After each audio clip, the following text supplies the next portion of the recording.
Standard 4 subject Hindi. बच्चों आज हम कौन से सब्जेक्ट की पढ़ाई करने वाले हैं? हिंदी की।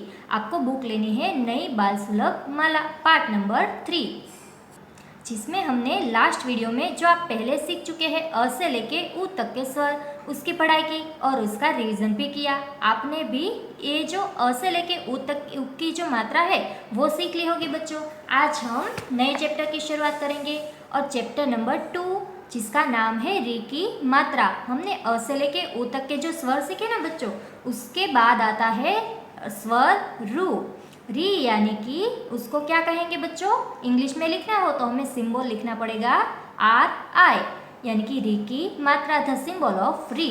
अब हम नीचे देखते हैं, वहाँ पे क्या लिखा है? अक्षर के नीचे री की मात्रा लगाई जाए तो अक्षर का उच्चारण री ध्वनि के साथ होता है। इसमें क्या बताया गया है कि जो आप कोई भी अक्षर हो तो अक्षर के नीचे इस प्रकार की जो साइन की जाए, यानी कि ये साइन है री की, इस प्रकार के अगर हम साइन लगाए तो उसका उच्चारण क्या होगा? री। और ये इस प्रकार से उच्चार होगा। When the symbol री is added under a letter, the letter is pronounced with the री sound। जैसे कि यानी कि यहाँ पे आपको एग्जाम्पल दिया है, क प्लस री इज इक्वल टू क्रू। क्या कहलाएगा बच्चों इसको? क्रू। क का बनेगा इंग्लिश में के ए, वो तो आपको पता है। और जो हमें ये री की साइन की उसका क्या बनेगा? आर आई, यानी कि स्पेलिंग क्या होगी? इज इक्वल टू के आर आई। और यहाँ पे भी आपको री और उसकी जो साइन है वो दिखाई गई है, जो कि आपको याद रखनी है। अब नीचे कुछ और एग्जाम्पल दिए हैं पिक्चर के साथ, तो हम वो देखते हैं। री की मात्रा वाले शब्द, वर्ड्स विद सिंबल री।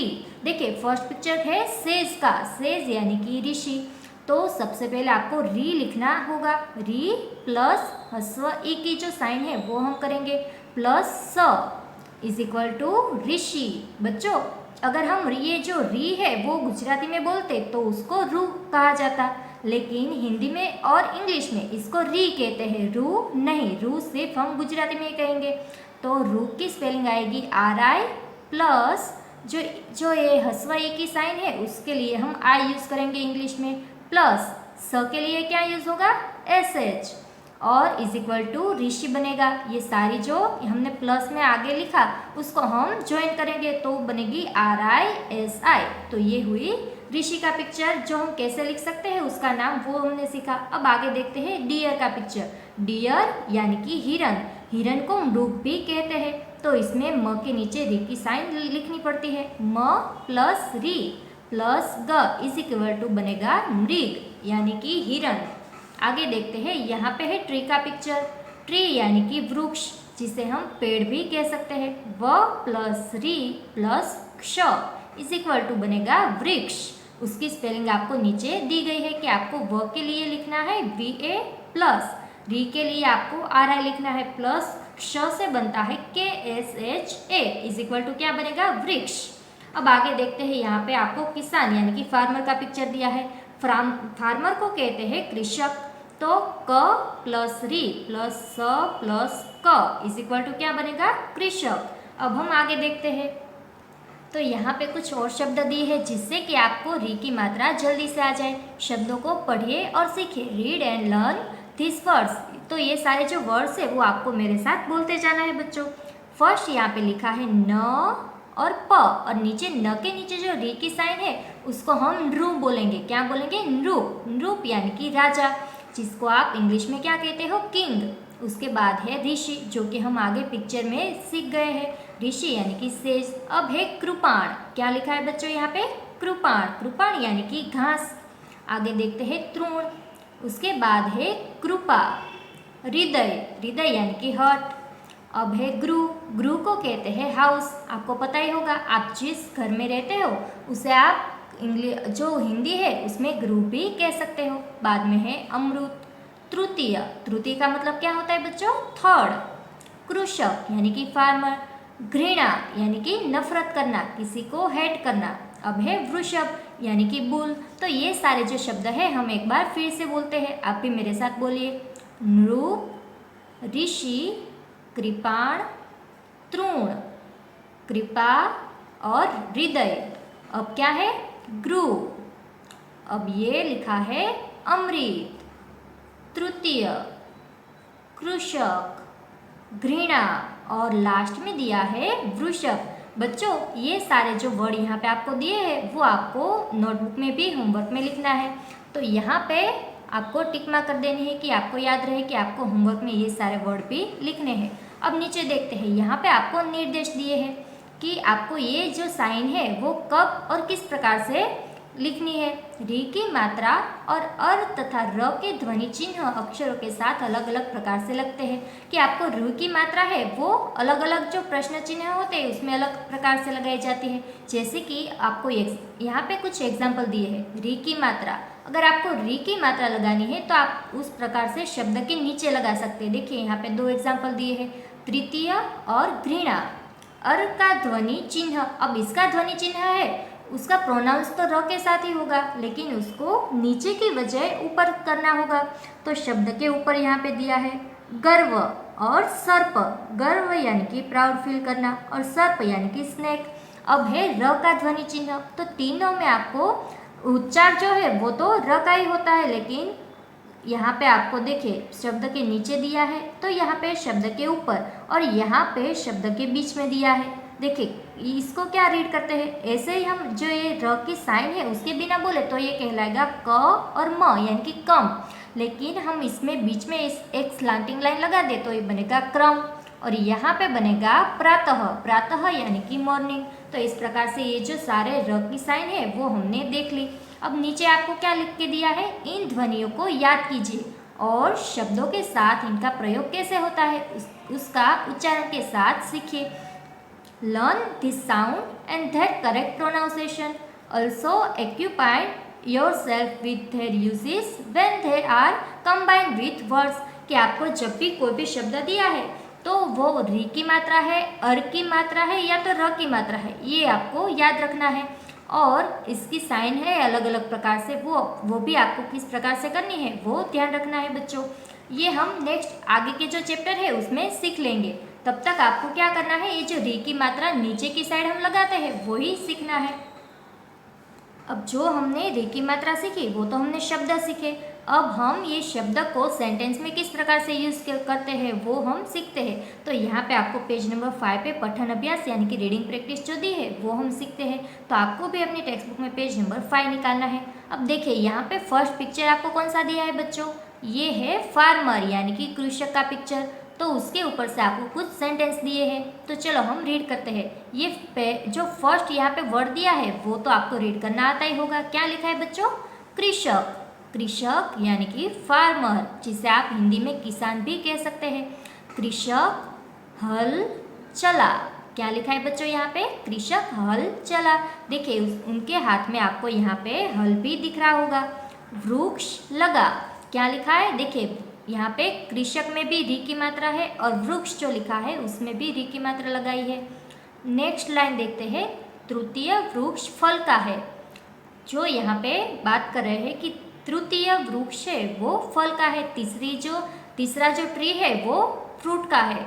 उसकी खुदाई कर, उसको खोद दे यानी कि उसको जो हम काट दे, जो वहाँ पे पेड़ है उसकी खुदाई कर दे। एक बार हम ये पैराग्राफ है वो फिर से रीड करते हैं। कृषक हल चला, वृक्ष लगा, और आगे का सेंटेंस क्या लिखा है बच्चों, तृतीय वृक्ष फल का है, उसकी खुदाई कर। तो हमने ये पैराग्राफ रीड करना सीख लिया। अब नीचे एक और पैराग्राफ दिया है, क्या लिखा है, ये जो लड़का है उसके हाथ में क्या है बच्चों, सेब यानी कि एप्पल है। तो वो कह रहा है कि फल मीठा है। फल कैसा है, मीठा यानी कि स्वीट। मृग तृण खा रहा है। मृग यानी कि हिरण, जिसको आप डियर कहते हैं, और तृण का मतलब होता है, देखिए आप नीचे पिक्चर में घास दी है तो उसको क्या कहेंगे, तृण। मृग तृण खा रहा है, वो क्या खा रहा है, जो डियर है वो नीचे ग्रास है वो खा रहा है। तू गृह पर जा, गृह यानी कि घर, वो बता रहे हैं कि आप घर पे जाइए। तृण और फल रखकर आ, ये बच्चा है वो क्या लेके जाएगा, तृण यानी कि ग्रास है वो काट के, और उसके पास जो फल है वो वहाँ पे वो घर पे रख के आएगा। प्रातः, देखिए यहाँ पे आपको नीचे की ओर जो साइन दी है वो भी रीड का ही जो प्रोनाउंस है वो करता है। प्रातः यानी कि मॉर्निंग। मॉर्निंग में क्या करना है, सैर करना है, यानी कि आपको तब एक्सरसाइज करनी है। तो ये जो पैराग्राफ है वो भी हम एक बार फिर से रीड करते हैं। फल मीठा है, कैसा है? मीठा। मृग तृण खा रहा है, तू गृह पर जा, तृण और फल रखकर आ। और लास्ट लाइन दी है प्रातः सैर कर। तो ये हमने रीडिंग प्रैक्टिस है वो भी कर ली बच्चों। ये भी आपको नोटबुक में वन टाइम होमवर्क में लिखना है। अब आते हैं शब्दार्थ की ओर। शब्दार्थ यानी कि जो भी आपको शब्द दिए है उसका इंग्लिश मीनिंग क्या होता है वो आपको यहाँ पे समझाया गया है, जिसको आप ग्लोसरी भी कह सकते हैं। देखिए फर्स्ट यहाँ पे दिया है कृषक। कृषक को हिंदी में अगर आपको कहना हो दूसरे नाम से तो कहते हैं किसान, और इंग्लिश में क्या कहेंगे? फार्मर। FARMER, farmer.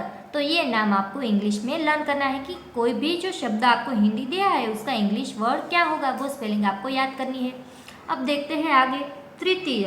तृतीय यानी कि तीसरा, जिसे हम इंग्लिश में कहेंगे थर्ड। THIRD, third. अब देखते हैं नीचे मीठा यानी कि मधुर, तो उसको क्या कहेंगे? स्वीट। SWEET, sweet. तृण यानी कि तीन का, तो उसको कहेंगे स्ट्रॉ। STRAW। अब आगे देखते हैं वृक्ष।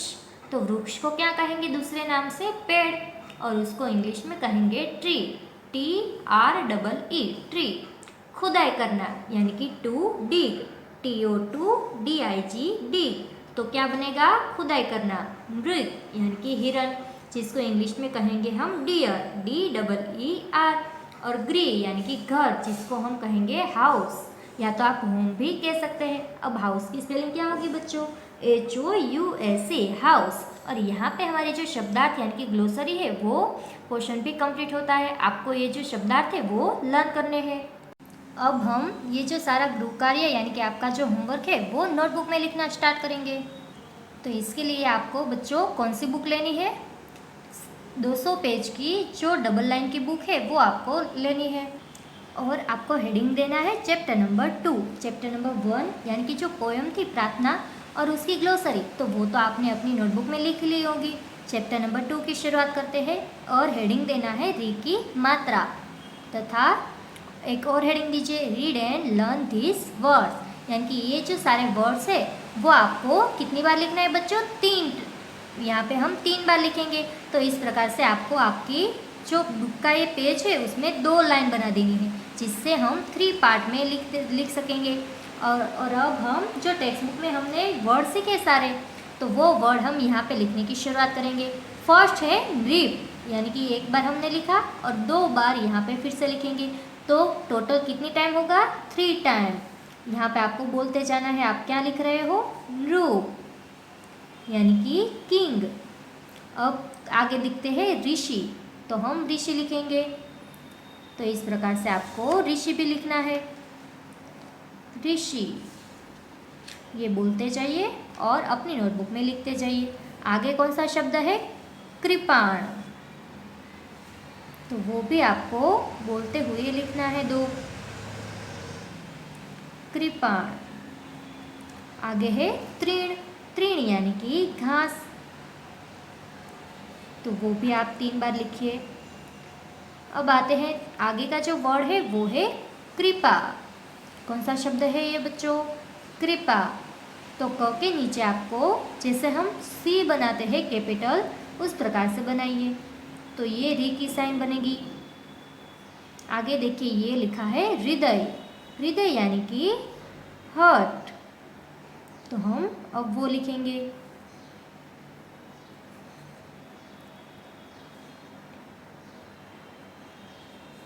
उसके आगे का शब्द है गृह यानी कि घर। इसको क्या कहेंगे बच्चों इंग्लिश में? घर।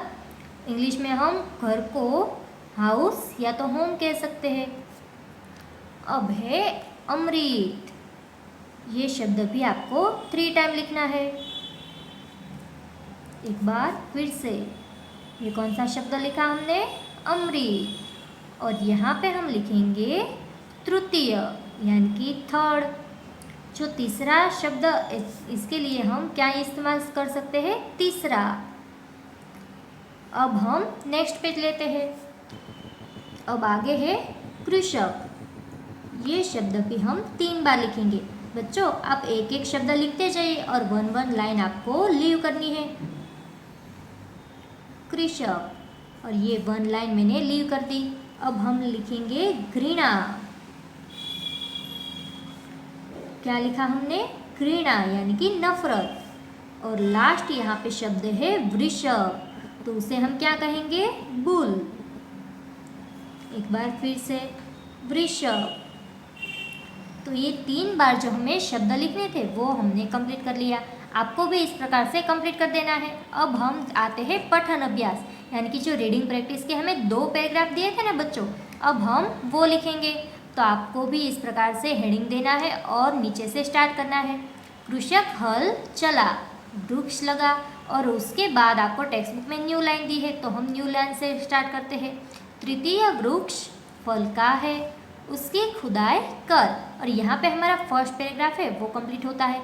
उसके बाद हम 1 लाइन लीव करेंगे और अब नीचे पैराग्राफ लिखते हैं। तो वो पैराग्राफ में क्या लिखा है? फल मीठा है। फल कैसा है? मीठा यानी कि स्वीट। उसके बाद मृग तृण खा रहा है।